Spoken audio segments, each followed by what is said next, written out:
request protocol to escort His Excellency and invite him to address the Assembly.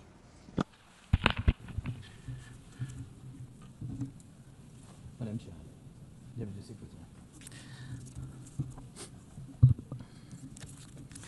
Dear leaders, dear friends, and all those who can become our friends, because you want safety and peace just as much as we do.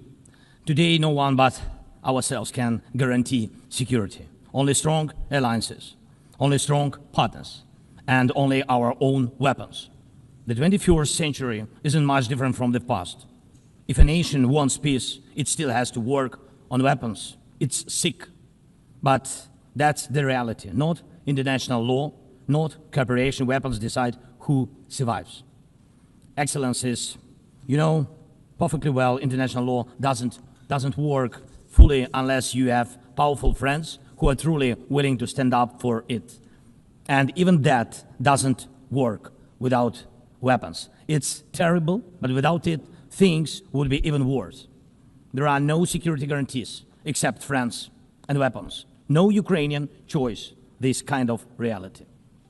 And knowing our people, they would have chosen a different priority. Ukrainians are peaceful people, but they are people who want to live freely in their own independent country. That's why we invest in defense. For many nations, there is simply no other way left.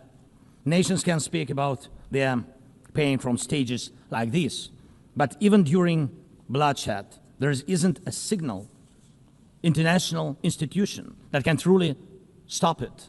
That's how weak these institutions have become. What can Sudan or Somalia or Palestine or any other people living through war really expect from the UN or the global system? For decades, just statements and statements. And even everything happening in Gaza remains without a way out. Even now, Syria, after all the changes, still has to appeal to the world to ease the sanctions that are choking its economy. It has to ask and wait. Syria deserves stronger support from the international community. And as Russia's war against my country goes on, people are still dying every week. Yet there is no ceasefire because Russia refuses. Russia abducted thousands of Ukrainian children, and we have brought some of them back. And I thank everyone who's helped.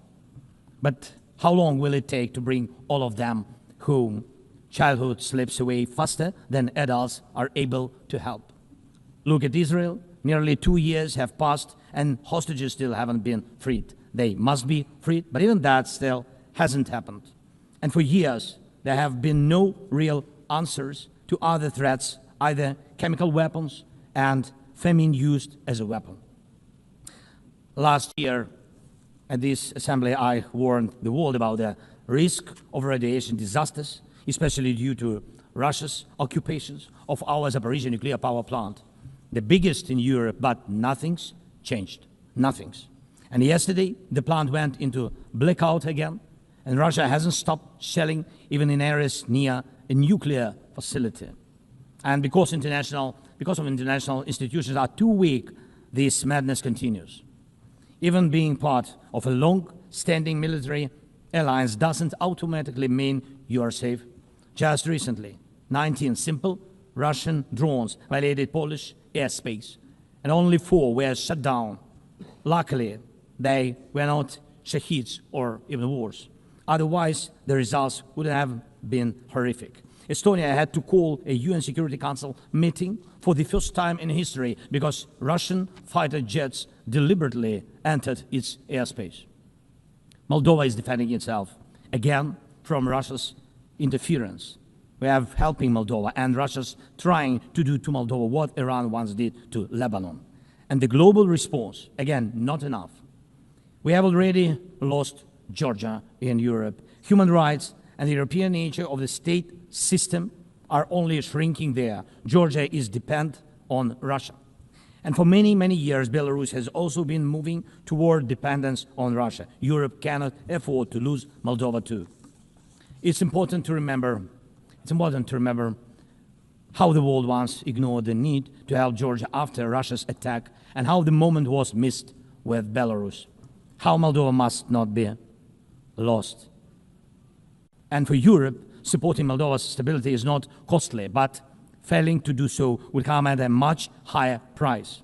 That's why the EU needs to help Moldova now with funding and energy support, not just words or political gestures. We must not forget about protecting the rights of people and the rights of nations in regions where these rights are under threat. The UN Charter and the Universal Declaration of Human Rights must apply everywhere. But the Taliban in Afghanistan dragged a whole country back into the dark ages. Cartels in some Latin America countries are more powerful than the government there. This is all about collapse of international law and the weakness of the international institutions. And so it's about the rise of weapons. Weapons decide who survives.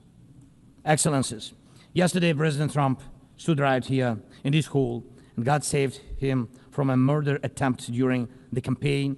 A shot was fired from a rifle, and just a fraction of an inch saved his life. Just days ago, President, along with hundreds of thousands of Americans, honored the memory of Charlie Kirk. Sadly, his life was cut short by a bullet. Once again, violence with a rifle in hand. We also mourn the Ukrainian woman, Irina Zarutska. She was brutally killed with a knife here in America, the very country where she was seeking refuge from Russia's war. And almost every day, when we open the news, we see headlines about violent attacks happening all around the world.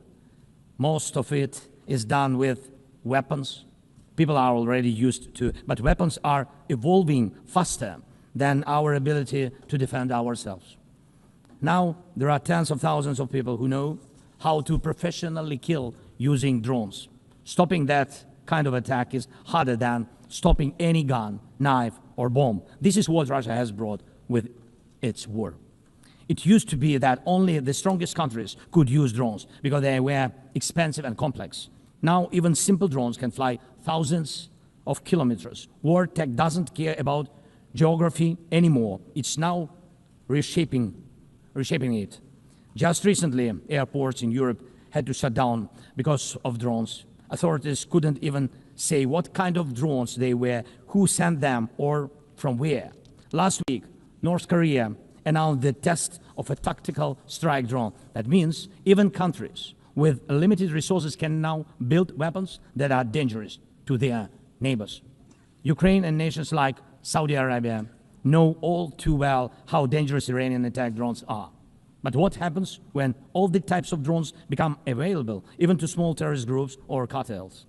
The world moves too slowly to protect itself, and weapons move fast. Now companies are already working on drones that can shoot down other drones, and it's only a matter of time, not much, before drones are fighting drones, attacking critical infrastructure, and targeting people all by themselves, fully autonomous and no human involved, except the few who control AI systems. Dear leaders, we are now living through the most destructive arms race in human history, because this time includes artificial intelligence. And if there are no real security guarantees except friends and weapons, and if the world can't respond even to all threats, and if there is no strong platform for international security, will there be any place left on Earth that's still safe for people?